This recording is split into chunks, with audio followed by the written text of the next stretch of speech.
Guys, the first chapter became the biggest horror movie of all times. Did you have more freedom to do the story you wanted to tell after that? Freedom was, we had a lot of freedom for the first one. You know, I wanted to stay true to the spirit and the heart of the book in chapter 1. So it was basically, for me, it was a translation of my experience. Yeah. Emotional experience, like turning into a movie.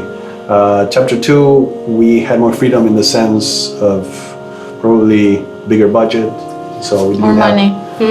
Yeah, more money. So we didn't have those limitations. Yeah. You know, but they weren't creative. The limitations were not creative. Were more about the budget. Yeah. And but it wasn't just, you know, just for the sake of having a bigger film.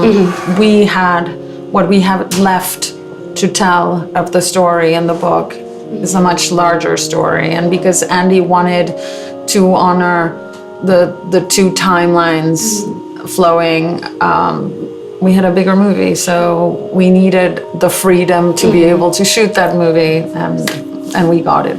And seeing the movie and reading the book, I realized that it is not just about, it's not just a scary story.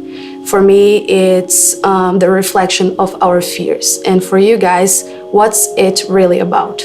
Well, the conclusion of it talks to us about trauma, about confronting, you know, the things that scares us the most.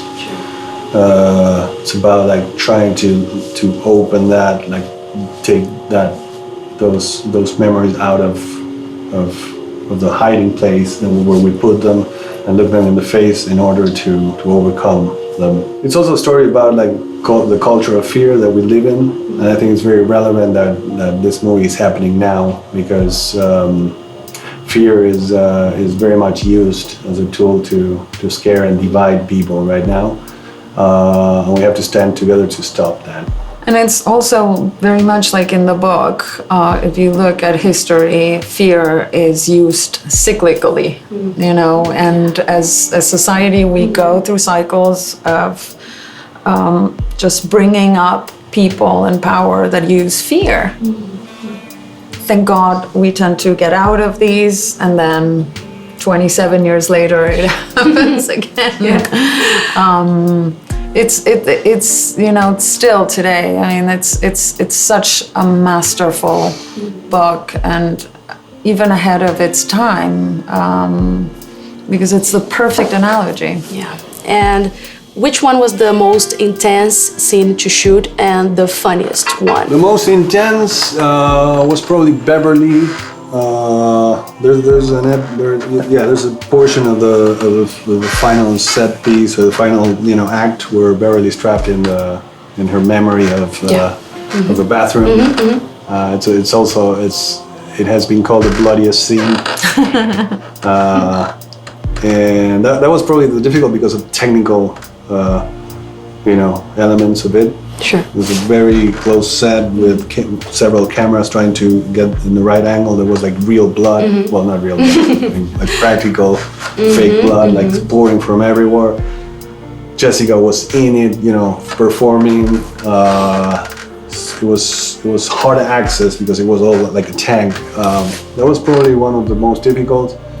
The funniest one was almost, I would think, without a doubt, the Jade of the Orient, when they all meet, and there's like, you know, there's like losers like getting back together and catching up, and with all the humor that involves.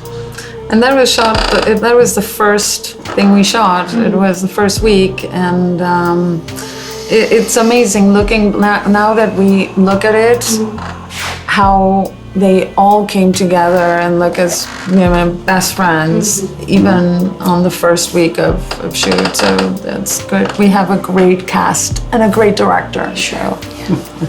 Okay, thank you so What much. can I say? Thank you. Just agree. I couldn't agree more.